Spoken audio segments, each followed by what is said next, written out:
Allez, je vous invite à prendre vos Bibles dans l'Évangile selon Jean, au chapitre 15.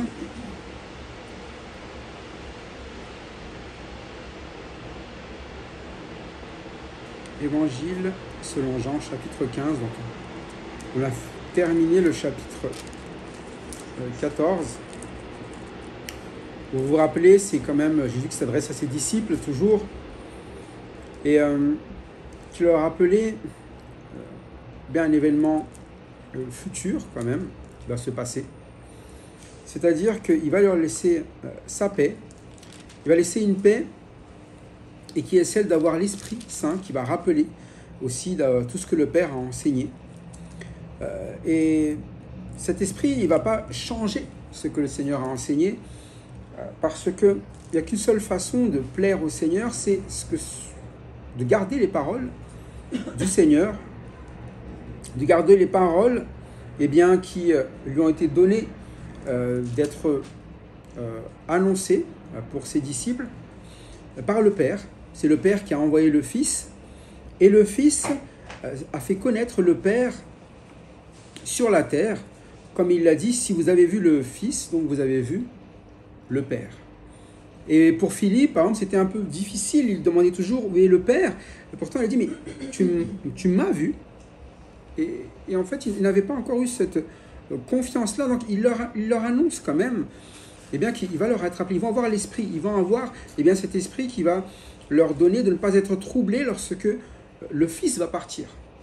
Parce que quand le Fils va partir, ils vont se sentir abandonnés, c'est normal, orphelins, je ne vous laisserai pas orphelins, mais il va continuer à prendre soin de ses disciples, d'abord à qui il s'adresse là, en leur disant qu'ils vont avoir cet esprit, qui est l'esprit de Christ, qui va leur donner cette paix au lieu d'avoir du trouble dans leur vie. Alors on arrive maintenant au chapitre 15, où le Seigneur va prendre une image pour expliquer ce qu'il avait déjà dit auparavant. Et on va lire chapitre 15 du verset 1er jusqu'au verset 14. 15, 1er à 14, si on peut lire un verset chacun de ma gauche à ma droite. C'est moi qui suis le vrai cep, et mon père est le vigneron. Tout sarment qui est en moi et qui ne porte pas de fruit, le retranche, et tout sarment qui porte du fruit, il l'émonde afin qu'il porte son fruit. Si je demeure attaché au cep, ainsi non déjà, vous êtes purs à cause de la parole que je vous ai annoncée. Demeurez en moi et je demeurerai en vous. Le sarment ne peut pas porter de fruit par lui-même sans rester attaché au cep. Il en va de même pour vous si vous en demeurez pas en moi. Je suis le cep, vous êtes les sarments. Celui qui demeure en moi et en qui je demeure prend beaucoup de fruits. Car sans moi, vous ne pouvez rien faire.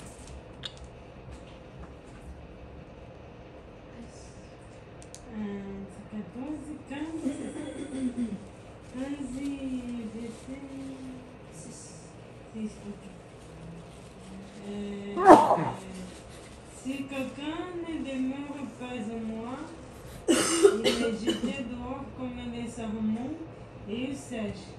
Puis on ramasse les sarments, on les jette au feu et ils brûlent.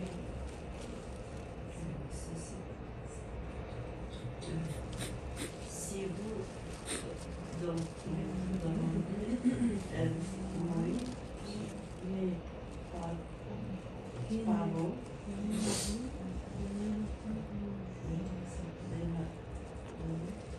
et vous demandez ce qui vous voulez être. Cela vous sera pour vous. Si vous portez beaucoup de fruits, c'est ainsi que mon Père sera glorifié et que vous serez mes disciples. Comme le Père m'a aimé, je vous ai aussi aimé, demeurez dans mon amour. Si vous gardez mes commandements, vous demeurerez dans mon amour, de même que j'ai gardé les commandements de mon Père et que je demeure dans son amour. vous ai dit, c'est que ma joie soit en vous et que votre joie soit parfaite.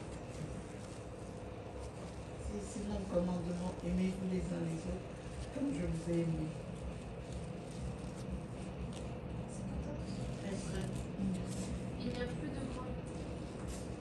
Il n'y a pas de plus grand amour que de donner votre vie votre vie pour vos amis.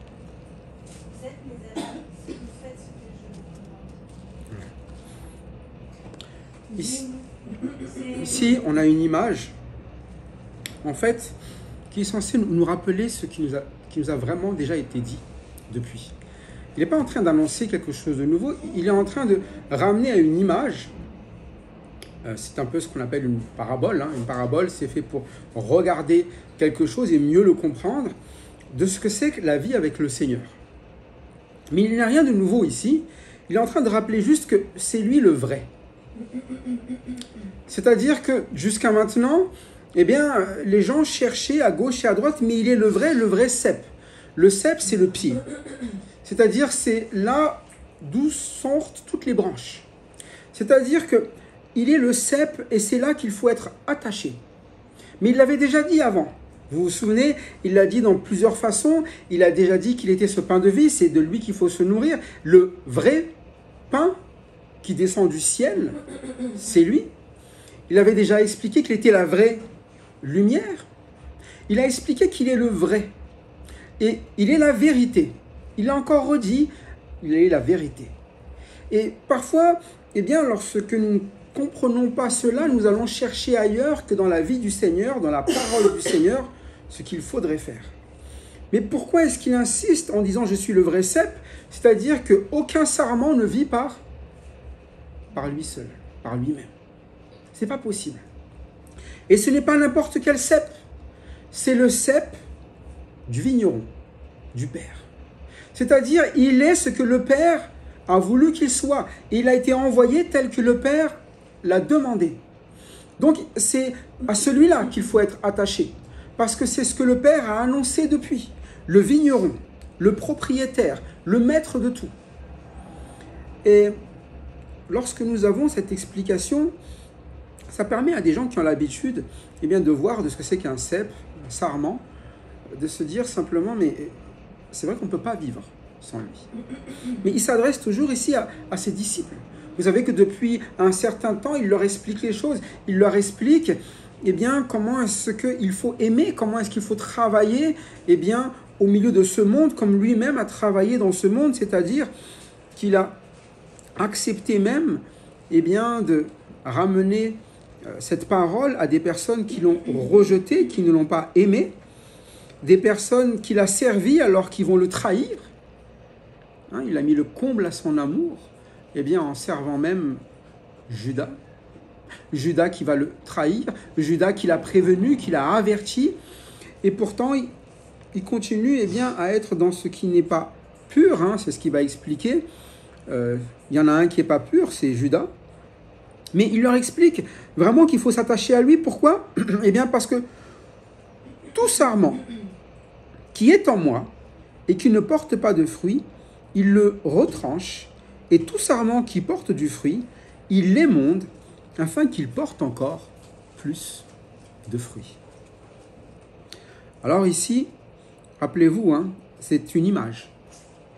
L'image, elle est censée rappeler ce qui a déjà été enseigné. Il n'y a rien de nouveau ici. Il n'est pas en train de dire qu'il y a des personnes eh bien, qui vont être des disciples et qui n'en seront plus. Mais parfois, il y a des personnes qui s'attachent, qui croient, mais qui ne sont pas des disciples. Et est-ce que c'est déjà arrivé ? Eh bien, précédemment. Oui, Judas qui a suivi, mais est-ce qu'il a déjà dit ça ? Eh bien, des croyants d'être des disciples. Et ces mêmes croyants se sont mis à vouloir à la fin quoi ? Le lapider au moins, le tuer. Vous vous rappelez, Jean chapitre 8 ? On revient avant pour vous dire qu'il n'y a rien de nouveau et qu'il n'est pas en train d'annoncer une nouvelle chose ici. Jean chapitre 8.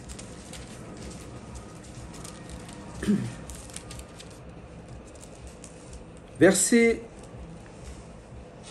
31.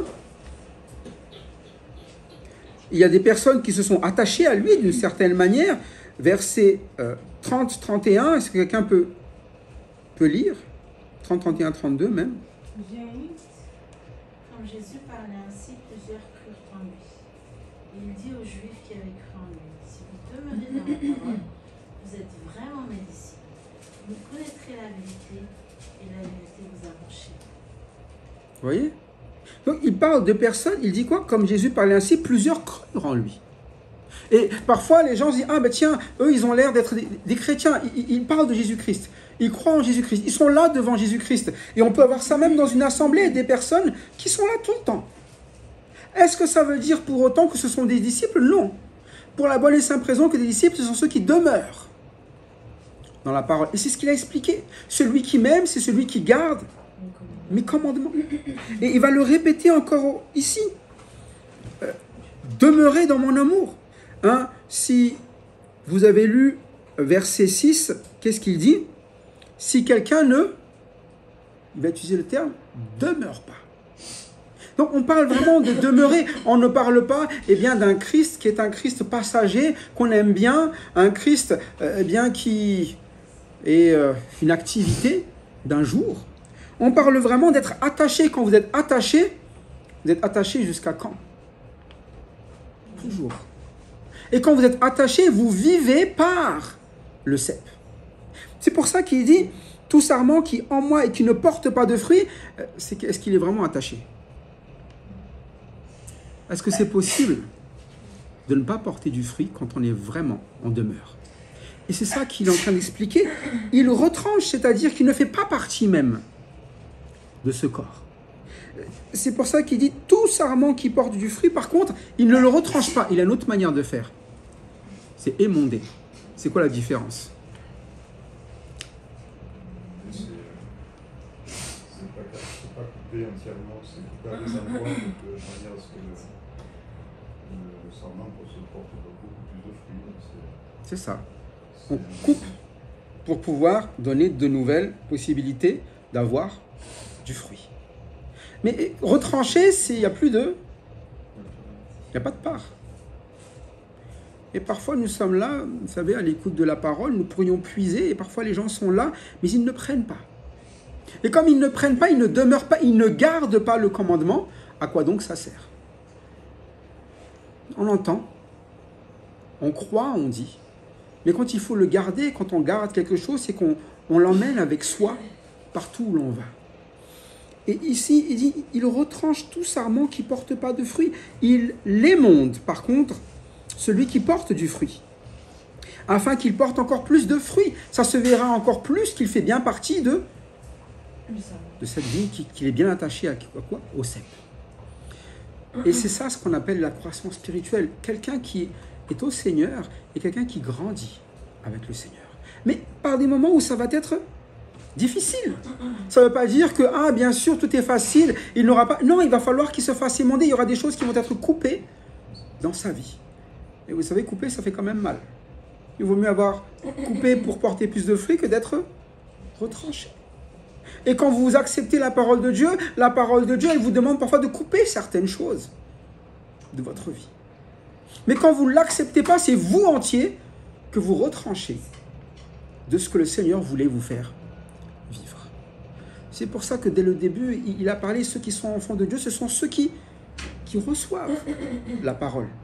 Hein? C'est par elle qu'il nous a été de devenir enfants de Dieu. Et sans cette parole acceptée, vécue, il n'y aura pas de fruits. Il n'y aura pas d'enfants de Dieu. Et ça, vous le savez, il existe beaucoup d'églises où la Bible est ouverte. Pour autant, ce n'est pas des églises de chrétiens. Moi, j'ai grandi dans des églises où il y avait des Bibles, où j'ai même reçu cette Bible Gédéon quand j'étais petit, mais jamais personne ne m'avait prêché le salut. Jamais personne ne s'est acharné à dire de garder les commandements du Seigneur pour la bonne et simple raison que ça a l'air de faire partie, mais ça n'en fait pas partie. Et lorsque nous faisons partie du cep, il va utiliser un terme. Il dit de porter plus de fruits, que l'on porte plus de fruits lorsqu'on est vraiment attaché.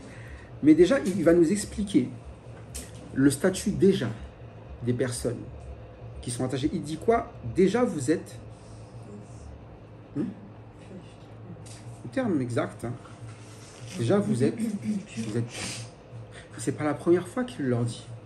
Vous vous rappelez, au chapitre 13, il leur a dit aussi. Il leur a dit qu'ils sont purs, non?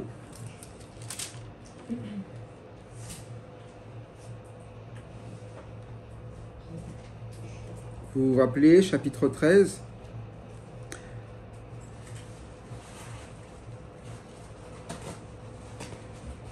verset 10.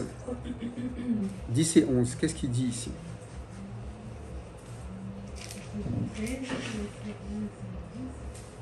Jésus lui dit, celui qui s'est baigné n'a besoin que de se laver les pieds pour être entièrement pur. Et vous êtes purs, mais pas tous. En effet, il connaissait celui qui était prêt à le trahir. Voilà pourquoi il dit, vous n'êtes pas tous purs. Oui, ils sont tous là, hein. Ils sont 12. Et il dit, vous êtes purs, sauf un. Parce que cette parole, il l'entend toujours, lui aussi, mais vous savez qu'il ne va pas le garder. Et il ne va pas le garder. Mais il dit déjà cette parole, normalement, eh bien, c'est l'exemple qu'il a donné lorsqu'il a lavé les pieds. À cause de cette parole, vous êtes déjà purs, celle que je vous ai déjà annoncée. Mais seulement si vous le gardez. Et c'est pour ça que c'est cette parole qui purifie, mais il n'y a pas possibilité de vivre eh bien, dans la pureté, dans la vie du Seigneur, sans cette parole. Et il les répète les choses. Il le répète avec une image pour que ça soit bien plus clair. Et dites-vous toujours que le Seigneur va répéter les choses. Mais à chaque fois qu'il le répète, il l'expose. C'est pareil quand il a parlé de ce pain de vie. Il faut bien le manger, il faut s'en nourrir. Il ne s'agit pas juste de le regarder. Et c'est pareil pour la lumière. Il faut quoi? Le suivre. Celui qui me suit ne marchera pas dans les ténèbres. Mais la lumière, elle est venue pourtant, non? Et parfois, c'est ça notre vie. Nous voyons passer ce que le Seigneur nous demande, nous dit, nous montre, et nous laissons passer. Mais il leur dit vraiment, c'est cette parole qui purifie. Si vous le croyez, vous demeurez. Si vous demeurez dans cette parole, vous êtes mes disciples. Et là, il le précise encore. Demeurez en moi, verset 4. Et, qu'est-ce qui est sûr? Je demeure. Et il rappelle encore ce qu'il a dit juste auparavant. Eh bien, il leur a dit une chose simple. Il reviendra, non? Et lorsqu'il reviendra, ça sera en nous. Mais il fallait d'abord demeurer dans sa parole. Vous ne pouvez pas vivre la vie de l'esprit sans la parole de Dieu. Paul, il va le dire. Hein. Comment est-ce que vous avez reçu l'esprit? Est-ce que ce n'est pas par la prédication de la foi? Le terme exact.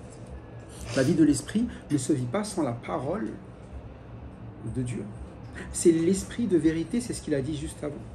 C'est pour ça qu'il dit une chose simple, demeurez en moi et je demeurerai en vous. Mais si vous ne croyez pas dans la parole de Dieu, il n'y a pas de vie d'esprit. Comme le sarment ne peut lui-même porter de fruits s'il ne demeure attaché au cep, ainsi vous ne le pouvez pas non plus si vous ne demeurez en moi. Et vous savez que le fruit qui va être porté, il dépend du cep. C'est pour ça que, eh bien, dans Galates, il ne dit pas « votre fruit ». Il dit le fruit de l'esprit. L'homme lui-même est incapable de porter le fruit sans être attaché au cep. C'est le cep qui permet à ce qu'on ait quoi? Du fruit. Retranché, aucun cep ne peut porter du fruit. Et il insiste sur cela pour qu'on ne cherche vraiment pas une autre façon de faire, que l'on soit ancré dans cette parole pour vivre la vie qu'il nous a réservée. Et parfois, eh bien, lorsque nous faisons les choses dans notre vie personnelle, nous arrivons à prévoir des choses sans la parole de Dieu et nous nous demandons pourquoi, eh bien, on n'a pas ce que Dieu a promis. Mais vous savez, Dieu ne ment jamais. Et Jésus-Christ ne ment jamais. Il est clair que si vous demeurez dans sa parole, il demeure en vous. Il est clair que si vous demeurez dans sa parole, vous portez du fruit. C'est le propre des disciples. Et porter du fruit, c'est avoir cette vie qui se transforme, qui change pour être à l'image du cep même, de Jésus-Christ. Elle rentre dans notre vie. Vous voyez ce que ça veut dire? Ça veut dire que quand ça rentre dans votre vie, normalement, quelque chose s'efface de votre vie pour laisser place à ce qui rentre dans votre vie. Et c'est ce qu'il appelle la pureté. Vous ne pouvez pas être pur par vous-même. Je vous donne toujours l'exemple, la même, mais c'est pareil, une image, c'est comme le café. Un verre de café, pour que ça soit un verre d'eau, il suffit de verser quoi dedans? Toujours verser de l'eau. Et à un moment donné, vous aurez de l'eau et non plus du café. Et c'est ça, ce cep, il va toujours ramener ce qui vient de lui. Ce que le Père, nous a promis. Et c'est ça la sainteté. Et là, il parle de pureté d'abord. Et il rappelle, je suis le cep. Ce n'est pas nous le cep. Ce n'est pas nous qui pouvons produire. Il est le cep. Donc, on ne va jamais compter sur ce qu'on est capable de faire. On ne va jamais compter sur nos pensées à nous. On ne va jamais compter sur ce qu'on estime bon ou juste. Il est le cep. C'est pour ça que c'est une image de ce qu'il a déjà dit. Je suis le chemin, la vérité et la vie. Il n'y en a pas d'autre. Il est le cep, il n'y en a pas d'autre. Il est le vrai. Et c'est par lui qu'il faut passer. Il faut s'ancrer chez lui. Et on va avoir sa vie à lui. Je suis le cep, vous êtes le sarment. Qu'on ne se trompe pas de sens. Ce n'est pas le cep qui est attaché au sarment, c'est le sarment qui est attaché au cep. Ça veut dire que ce n'est pas le cep qui va être influencé, entre guillemets, par le sarment, c'est le sarment qui est censé prendre du cep. Et parfois, nous voudrions que le cep nous ressemble un peu plus. On dit, moi, c'est pas ça que je veux, Seigneur. Seigneur, j'ai entendu ta parole, mais moi, je voudrais ça. Et on voudrait que le cep, soit modelé selon notre propre pensée. Et ça, c'est la pire chose que l'on puisse amener pour notre vie. Parce qu'il n'y aura pas de fruits, à part ce que nous, on sait déjà faire. Mais il dit, je suis le cep. Et il faut le croire et l'accepter que c'est donc en lui qu'il faut demeurer. Celui qui demeure en moi et en qui je demeure porte beaucoup de fruits. Car sans moi, vous ne pouvez rien faire. C'est une répétition. Il ne fait que ça. Vous savez pourquoi on répète les choses souvent? Mais là, il les répète à la suite. Ce n'est pas juste pour qu'on n'oublie pas. C'est pour que ça soit bien clair. Souvent, quand vous le dites en vérité, quand c'est 2 fois, il faut écouter 2 fois plus. Mais là, il répète vraiment. C'est-à-dire que ça, c'est un point pour les disciples. Si vous ne comprenez pas ça, c'est une catastrophe pour votre vie. Et nous, c'est pareil. Si on met de côté la parole de Dieu, c'est forcément une catastrophe dans notre vie. Vous ne porterez pas quoi? De fruits. Parce que sans moi, vous ne pouvez rien faire. Et il n'a pas utilisé sans moi, vous ne pouvez pas faire des choses. Il a dit, sans moi, vous ne pouvez rien faire. Est-ce que vous le croyez vraiment? Est-ce que vous croyez vraiment que sans lui, vous ne pouvez rien faire? Ou on se dit, bon, ok, j'ai besoin de lui pour certaines choses. Mais rien, c'est quand même pour j'en sais rien, pour faire le ménage, pour aller au travail. Est-ce que j'ai vraiment besoin du Seigneur? Pour aller discuter avec mes amis? Est-ce que j'ai besoin Mais bien sûr que si. Parce que si vous faites les choses sans être attaché au cep, ce sera des choses qui seront de la chair. Et vous savez que ça va produire des choses charnelles, des choses qui vont être pour vous mauvaises, qui ramènent le péché dans la vie des autres. C'est pour ça qu'il dit, sans moi, vous ne pouvez rien faire. Mais si on ne le croit pas, dans notre vie, on fera des plans sans le Seigneur. On ne réfléchira même pas de ce que le Seigneur veut. On ne va même pas prier notre Seigneur pour dire, Seigneur, montre-moi ta volonté. On dit, mais j'ai déjà ma volonté. Je peux faire. J'ai déjà mes idées. Je peux faire. Et encore pire, là, il parle quand même aux apôtres. Vous savez que leur mission, ça va être de faire. Mais de faire quelque chose qui est d'être le fondement de l'Église, d'être de ceux qui ramènent et de faire des autres des disciples. Mais si eux-mêmes ne comptent pas sur le Seigneur, ils ne feront pas des disciples du Seigneur, mais ils feront des disciples de qui? De eux. Ça veut dire qu'eux doivent être des disciples. Mais c'est vrai pour nous. Parfois, on voudrait que les gens viennent au Seigneur, mais nous-mêmes, nous ne sommes pas prêts à demeurer dans le Seigneur. Parfois, nous regardons à la vie des autres, les autres qui ne sont pas au Seigneur, mais nous-mêmes, est-ce que nous croyons que nous ne pouvons rien faire sans le Seigneur? Est-ce que nous voyons cela comme étant indispensable, essentiel, comme respirer, ou optionnel, eh bien comme, je ne sais pas, comme aller faire une balade dehors. Oh, j'ai pas envie, j'ai envie. Mais quelque chose d'essentiel. Ça devrait vous mettre mal quand même. Respirer, c'est essentiel. Si on vous bouche le nez, vous vous sentez comment? À l'aise? Non. Mais parfois, c'est étonnant qu'en tant que chrétien, on est à l'aise sans l'essentiel. Ça ne devrait pas être normal.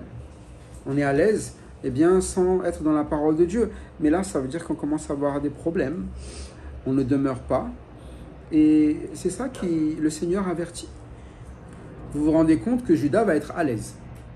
À l'aise pour faire quoi? Malgré ces années d'enseignement, ces années à entendre la parole, à voir l'œuvre du Seigneur. Parce que ce n'est pas depuis 3 semaines qu'il suit le Seigneur. Ça fait déjà un bon bout de temps. On est vers la fin là, et il est à l'aise pour faire quoi? Piquer dans la caisse toujours, c'est vrai. Pour lui, c'est normal. Et puis même dans sa tête, il est déjà en train de faire le plan pour gagner encore plus en vendant celui qui s'est occupé de lui jusqu'à maintenant. Celui qui l'a gardé jusqu'à maintenant, celui qui l'a enseigné, celui qui l'a aimé, celui qui l'a nourri, parce qu'il a tout partagé avec les autres. C'est pas comme si le Seigneur l'avait traité à part en disant, bon, lui c'est Judas, lui je vais le traiter mal, et les autres je les traite bien. Non, le Seigneur l'a bien traité. Est-ce qu'il a lavé les pieds de Judas aussi? Oui. Mais c'est pas ça qui, fait de lui quelqu'un qui porte du fruit. S'il n'a pas accepté la parole, il ne demeure pas. C'est pas parce qu'il a passé des années avec le Seigneur qu'il demeure avec le Seigneur. Il demeure avec le Seigneur seulement s'il accepte sa parole. C'est pour ça que c'est un avertissement pour nous et pour ceux qui sont autour de nous. Il ne s'agit pas de parler. Judas, vous savez qu'il a parlé. Est-ce que le Seigneur a envoyé tous les apôtres aller prêcher? Oui. Judas aussi était là, donc non. Le problème, c'est pas de parler. Le problème, c'est de recevoir et de demeurer. Et c'est pour ça que c'est un problème. D'apparence, Judas fait partie des disciples. Mais vous savez très bien qu'il sera retranché. C'est le fils de la perdition. Mais c'est pour ça qu'on doit prendre cela comme un avertissement. C'est pas parce que ça ressemble que ça l'est. Et c'est pour ça qu'il donne cet exemple. Et on a l'impression qu'il est sur le cep. Mais dans la réalité, il ne porte pas de fruit. Il va être quoi, dit le verset 6? Si quelqu'un ne demeure pas en moi, il est jeté dehors, comme le sarment, et il sèche, puis on le ramasse, on le jette au feu, et il brûle. Et nous ne sommes pas des gens mystiques en nous disant que être assis à côté dans l'église, c'est ça qui va nous sauver. Être en train de penser que Jésus-Christ, il est bien, que Jésus-Christ, c'est pas ça qui va nous sauver. Les gens mystiques, ils n'écoutent pas la parole, ils sont plutôt là en train de s'imaginer des choses et d'espérer des choses qui sont très étranges. Et Judas, c'était quand même étrange. C'est pas comme s'il n'a pas entendu la parole du Seigneur. C'est pas comme si le Seigneur n'était pas là, est venu à lui. Mais il a pris une décision qui est personnelle. Il a préféré dire quoi? Moi, je trouve plus intéressant de s'attacher à l'argent que de m'attacher à toi. J'aurai plus avec l'argent que je ne l'ai avec tes paroles. C'est pour ça qu'il leur explique, sans moi, vous ne pouvez rien faire. Nous, on pense souvent que c'est sans la carte bleue, on peut rien faire. Sans argent, on ne peut rien faire. C'est pour ça que le rêve de tout le monde, c'est de gagner de l'argent. Judas n'est pas différent de la pensée de tout le monde. Mais est-ce que nous croyons vraiment que c'est sans le Seigneur que nous ne pouvons rien faire? C'est pas qu'on peut être pauvre avec zéro. C'est pas ça le problème. Et c'est une pensée de Judas qui est la pensée du monde. On peut être très religieux. On peut eh bien, avoir l'apparence, mais on n'est pas eh bien, un disciple. En tout cas, une chose est certaine, et on va s'arrêter sur cela, le verset 7. Si vous demeurez en moi, et que mes paroles demeurent en vous, demandez ce que vous voudrez, et cela vous sera accordé. Est-ce que ce n'est pas encore une répétition de ce qu'on a vu? C'est déjà une répétition, on l'a déjà vu. Hein? Il leur a déjà dit quoi? Demandez et vous recevrez, non? Mais pour quelle raison? Seulement si mes paroles demeurent en vous. Et parfois, c'est pour ça que les gens se disent, moi Seigneur, j'ai demandé quelque chose, je ne comprends pas pourquoi je l'ai. Mais est-ce que tu l'as fait selon la parole qui est en toi? Ou tu l'as fait selon tes propres passions? Et nos passions, c'est jamais demander ce que la parole veut. C'est demander ce que je veux. Mais si vous demandez l'amour du Seigneur dans votre vie, il ne vous le refusera pas. Si vous demandez le salut de Dieu, il ne vous le refusera pas parce que sa parole le veut. Tout ce que sa parole veut, il ne vous le refusera pas. Par contre, lorsque nous demandons quelque chose et que nous n'acceptons pas cette parole, vous êtes sûr de ne pas le recevoir. Mais il précise, si vous demeurez en moi. Donc il y a toujours cela. Restez dans le Christ. Gardez ces commandements, même si eh bien, il y a des choses qui peuvent troubler. Et c'était ça. Des choses vont vous troubler. C'est ce qu'il a déjà dit. Mais ne soyez pas troublés. Et pour ne pas être troublés, demeurez en moi. Et mes paroles demeurent en vous. Demandez ce que vous voudrez et cela vous sera accordé. Il n'y aura donc pas de quoi avoir de trouble. Et c'est bien d'avoir ici eh bien, ces rappels avec ces images. C'est un peu comme un bilan de ce qui a été enseigné depuis lorsqu'il prend ce passage. Et de l'ancrer comme il faut. C'est pour ça que souvent dans les enseignements, on a besoin de cela. On prend tout l'enseignement, on lit, et puis on a besoin de faire un bilan, de dire est-ce que j'ai bien compris ce que j'ai à faire? Est-ce que j'ai bien compris quelle relation je dois avoir avec le Seigneur? Est-ce que j'ai bien compris ce qu'il attend de moi? Mais on ne peut pas repartir en disant ah c'est bon, j'ai lu, je vais faire autre chose. J'ai entendu, je vais faire autre chose. Mais quand on a cette parole, eh bien elle est faite pour être méditée. Est-ce qu'aujourd'hui, je suis dans la volonté du Seigneur? Dans la volonté du Seigneur, c'est-à-dire dans sa parole. Si c'est le cas, c'est ça mon amour pour le Seigneur. Si vous m'aimez, il dira quoi? Celui qui m'aime, c'est celui qui garde mes commandements. Donc on ne va pas dire n'importe quoi. On ne va pas dire j'aime le Seigneur. Parfois on peut chanter j'aime. Mais la réalité c'est garder sa parole qui est de l'aimer. En tout cas pour nous, eh bien ces rappels que le Seigneur nous donne devraient être plutôt des avertissements même. Un avertissement pour nous et pour autour de nous. De nous dire que ce n'est pas tout ce qui se dit chrétien qui veut dire que c'est chrétien. Mais pour nous aussi de comprendre que ce n'est pas parce qu'on dit qu'on fait les choses selon Dieu qu'on le fait réellement. Il faut vérifier si nous demeurons vraiment en lui, si c'est vraiment selon sa parole. Et vous savez, tout ce qu'on appelle déviation, ou le terme c'est quoi déjà, dérive, c'est parce qu'on a dérivé de quoi, généralement?